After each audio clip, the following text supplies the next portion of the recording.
지난해 개최된 남북 북미 정상회담 이후 북한의 인권과 관련해 시민들과 북한 전문가들의 의견이 엇갈리고 있습니다. 관련 내용을 살펴봅니다. 통일부가 대북 인권단체 지원을 돌연 중단했다는 주장이 제기됐습니다. 하지만 조명균 통일부 장관은 사실 무근이란 입장을 전했습니다. 3.1운동 100주년을 맞은 올해 유관순 열사에 대한 국민적 관심이 높습니다. 하지만 유관순 열사에 대한 왜곡된 정보가 퍼지고 있다는 우려도 제기되고 있습니다. 오늘 앵커리포트에선 포항 지진이 인재로 밝혀진 뒤 정치권의 입장과 시민들의 반응을 살펴봅니다. 오는 4월 21일 열리는 2019 부활절 연합예배 설교자로 기독교대한감리회 전명구 감독회장이 선정됐습니다. 빠르게 변화하는 문화 환경 속에서 선교적 교회로서의 역할은 무엇인지 모색하는 자리가 마련됐습니다. 안녕하십니까. 구티비 뉴스입니다. 지난해 남북 북미 정상회담이 진행된 이후 북한 인권 실태가 나아졌다고 생각하는 국민이 급증했다는 조사 결과가 나왔습니다. 하지만 북한 인권 전문가들은 실상과는 다른 결과란 입장을 보이고 있는데요. 자세한 내용 한혜인 기자가 살펴봤습니다. 지난해 경색됐던 남북 관계가 급속도로 진전됨에 따라 북한 주민들의 인권이 나아졌다고 인식하는 국민들의 수가 늘어났다는 조사 결과가 나왔습니다. 이 같은 결과는 사단법인 북한인권정보센터가 2018년 12월 2일부터 3일까지 19세 이상의 성인 남녀 1,000명을 대상으로 조사한 자료에 따른 겁니다. 센터에 따르면 북한 인권이 과거에 비해 개선되고 있다고 답한 응답자는 38.3%로 2017년 5.3%에 비해 33%포인트 증가했습니다. 반면 북한의 인권 실태가 나빠지고 있다는 응답은 8.9%로 2017년 46.3%보다 37.6%포인트 감소했습니다. 또 응답자의 65.1%가 북한 인권이 더 개선될 가능성이 있다고 답했습니다. 2017년 16.7%에 비해 48.4%포인트 증가한 수치입니다. 반면 개선 가능성이 없다고 답한 응답자는 30.4%를 기록해 전년도 81.2%보다 크게 줄었습니다. 하지만 북한 인권 전문가의 의견은 달랐습니다. 여론조사 결과와는 달리 북한의 실상은 크게 달라지지 않았던 겁니다. 북한 인권 실태는 2017년이나 18년이나 지금 2019년 3월 현재 시점이나 거의 차이가 없다는 거거든요. 유엔 보고서에서도 그렇고 유엔 인권 결의안에서도 그렇고요. 저희 전문가들의 입장도 북한의 인권 상황은 실제 달라진 게 없는데 윤여상 소장은 국민의 인식은 북한 내부의 실체보다 국제사회에서 보여지는 북한의 모습이 더 크게 반영된 것으로 보인다며 이번 조사는 북한의 외부 활동이 여론에 어떤 영향을 미치는지를 알 수 있었던 점에서 의미를 찾을 수 있다고 분석했습니다. 구티비 뉴스 한혜인입니다. 한국과 미국을 오가며 매년 한 차례 진행되는 북한 자유주간이 통일부의 재정 지원 중단을 비판하고 나섰습니다. 지원이 가능할 것처럼 이야기했던 통일부가 이유를 밝히지 않은 채 불가 방침을 통보했다는 건데요. 이에 대해 조명균 통일부 장관은 사실 무근이며 지원을 검토하고 있다고 밝혔습니다. 북한 자유주간은 지난 2004년부터 매년 개최하는 세계 최대의 북한 인권 행사입니다. 한국과 미국을 번갈아 가면서 개최하는데 올해는 미국 워싱턴에서 열릴 예정입니다. 북한 자유주간 김성민 준비위원장은 올해 행사 사업비 중 절반이 넘는 2,720만 원이 항공비용이라며 예년과 같이 지원이 가능할 것처럼 이야기했던 통일부가 이유를 밝히지 않고 불가 방침을 통보한 건 있을 수 없는 일이라고 비판했습니다. 하지만 조명균 통일부 장관은 이 같은 주장이 사실과 다르다고 반박했습니다. 조 장관은 지난주 국회 대정부 질문 자리에서 활동비 지원 중단은 사실이 아니며 현재는 지원을 검토 중인 단계라고 해명했습니다. 한편 통일부는 지난해 서울에서 열린 제15회 북한 자유주간 행사 때도 사업비 889만 원 지원을 승인했다가 갑자기 집행을 취소한 바 있습니다. 3.1운동 100주년을 맞아 이를 기념하는 행사들이 이어지고 있습니다. 특히 유관순 열사의 행적이 시민들의 관심을 모으고 있는데요. 하지만 사실과는 다른 왜곡된 정보가 공유되면서 이를 바로잡아야 한다는 목소리가 높아지고 있습니다. 관련 내용 오현근 기자가 취재했습니다. 3.1운동하면 떠오르는 인물, 단연 유관순 열사입니다. 올해가 3.1 독립 만세운동이 일어난 지 100주년이 되는 해인데다 최근 유관순 열사의 최고 등급 서훈이 결정되고 일대기가 영화로도 제작되면서 국민적 관심이 높습니다. 많은 SNS 이용자들은 유관순 열사의 공적을 높이고 널리 알리기 위해 정보들을 공유하고 있지만 이 중엔 상당수가 왜곡된 내용이란 지적이 나오고 있습니다. SNS상에서 공유되고 있는 한 게시물입니다. 유관순 머리 가죽이 통째로 벗겨지는 고문을 받았다. 무차별한 성폭행으로 자궁이 파열돼 사망했다. 시신이 토막나 있었다 등의 내용이 적혀 있습니다. 모두 역사적 사실과는 거리가 먼 내용들입니다. 저렇게 고문을 많이 하고 하니까 우리가 상상할 수 없는 그런 것까지 당하지 않았느냐 해가지고 그런 그 낭설을 터뜨린 사람들이 있습니다만은 어떤 자료에도 또 어디에도 그런 자료는 없습니다. 류정우 유관순 열사 기념사업회장에 따르면 유관순 열사는 서대문 형무소 투옥 당시 일본의 간수부장, 지금의 교도관에게 많은 고문을 당했고 복부를 밟혀 방광파열로 사망한 것으로 알려져 있습니다. 일제가 독립시위로 체포된 애국지사들에게 혹독한 고문을 한 것은 사실이지만 구체적인 방식에 대한 기술은 자료로 거의 남아있지 않다는 게 류 회장의 설명입니다. 충분히 가능할 것으로 예상되는 성고문도 기록엔 남아있지 않습니다. 저렇게 고문을 당했으면 고문한 놈이 마음대로 하지 않았겠냐 그런 추측이지 의지가 강한 사람에게는 아무리 나이가 어리고 여자라 해도 함부로 못하는 것이 우리 인간이라고 봅니다.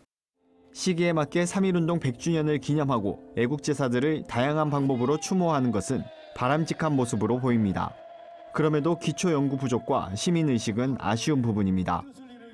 류정우 회장은 생각이란 것은 본인의 자유이기 때문에 어떻게든 생각할 수 있지만 유관순 열사뿐 아니라 많은 애국지사들의 훌륭한 점만 보고 기억하므로 이들을 추모하길 바란다고 덧붙였습니다. QTV 뉴스 오현근입니다.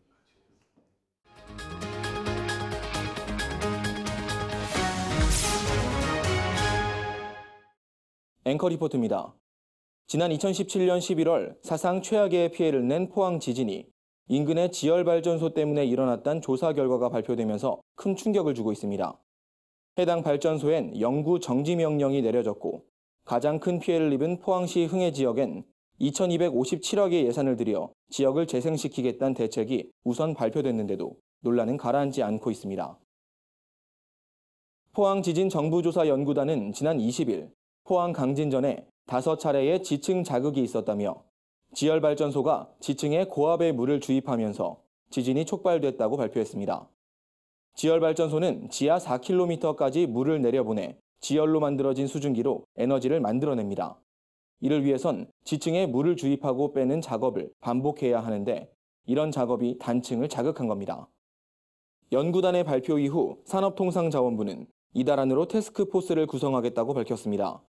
사태의 진상을 파악하고 앞으로 어떤 조치가 필요한지에 대해 포항시 등과 협의하며 검토해 나가겠다는 계획입니다. 지난해 내부 보고서에선 포항 지진 피해를 국가가 배상할 가능성이 낮다는 결론을 내렸던 산업부는 최근 입장을 바꿔 손해배상 여부는 법원의 판단에 따르겠다며 한 발 물러선 상황입니다. 당시 실망감을 맛봤던 포항 시민들은 국가를 상대로 손해배상을 청구하겠다는 입장을 전하고 있습니다. 포항 시민들은 손해배상 청구 외에도 포항지진 특별법 제정을 촉구하고 있습니다. 지역 50여 단체들로 구성된 범시민대책위원회는 오는 4월 2일 범시민 걸기대회를 열고 정부의 실질적인 손해배상과 재건 수준의 도시재생 사업을 요구할 계획입니다. 대책위는 지열발전소로 인한 지진 피해액은 수천억에서 수조 원까지 이를 것이라며 정부의 책임 있는 자세를 요구한다고 밝혔습니다. 정치권에선 여전히 논쟁을 이어가고 있습니다. 지열발전소가 이명박 정부 당시 세워졌으니 전 정권의 탓이라는 여당과 현 정부도 문제점을 알면서 방치했다는 야당의 주장이 팽팽히 맞서고 있습니다. 때문에 포항 지진 피해를 정쟁의 도구로 사용하지 말란 국민의 원성이 높아지고 있습니다. 결국 천재가 아닌 인재로 밝혀진 사상 최악의 포항 지진. 아직도 보금자리를 되찾지 못한 포항 시민들을 위해 정부 당국과 정치권의 명확한 대책 마련이 시급해 보입니다.